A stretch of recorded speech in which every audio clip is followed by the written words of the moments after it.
ये संसार में जब शांति चाहूछ तो सत्यता को जागृत कर शत्रुमान को विनाश कर ये शत्रुमान को विनाश कले ये सर्व शांति रहिबो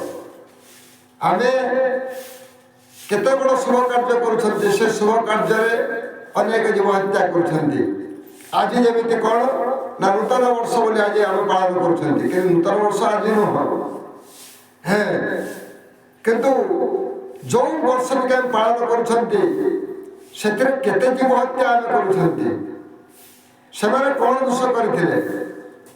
सेमानका आखिरे सरासर धार धार लुह होई जाउछि किंतु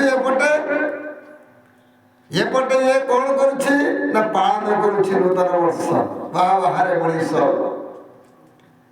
जड़े कांदुथिला बेले जड़े हसुछि जड़े दुख पाइला बेले आ जड़े शांति खोजुछि ए होछि मनीष सेहिति पई महाप्रभुकर अनेक प्रकार लीला कौन आज होछि गुरुवार आज गुरुवार आमिष करिवा नाही से काली से कबड्डी छाड़ दो पुणी कौन करवा देख महाप्रभुଙ୍କର रस महाप्रभु केमिति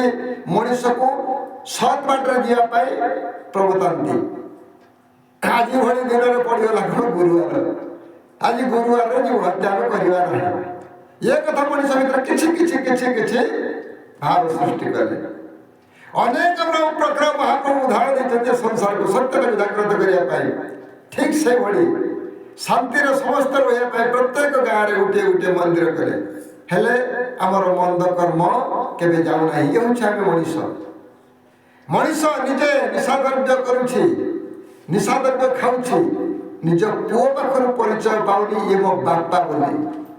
जड़े निशामुक्त लोक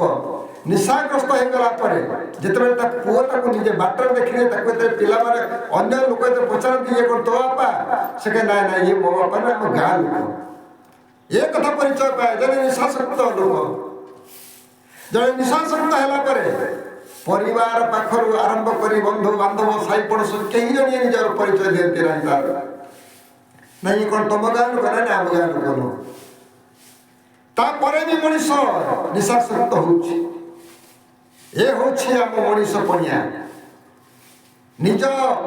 बाप पुओटे जन्म कर पुओ पाखर परिचय पाऊना पुओ कौच ना मो बाबा नुह एक अनेक जगह घटुଛି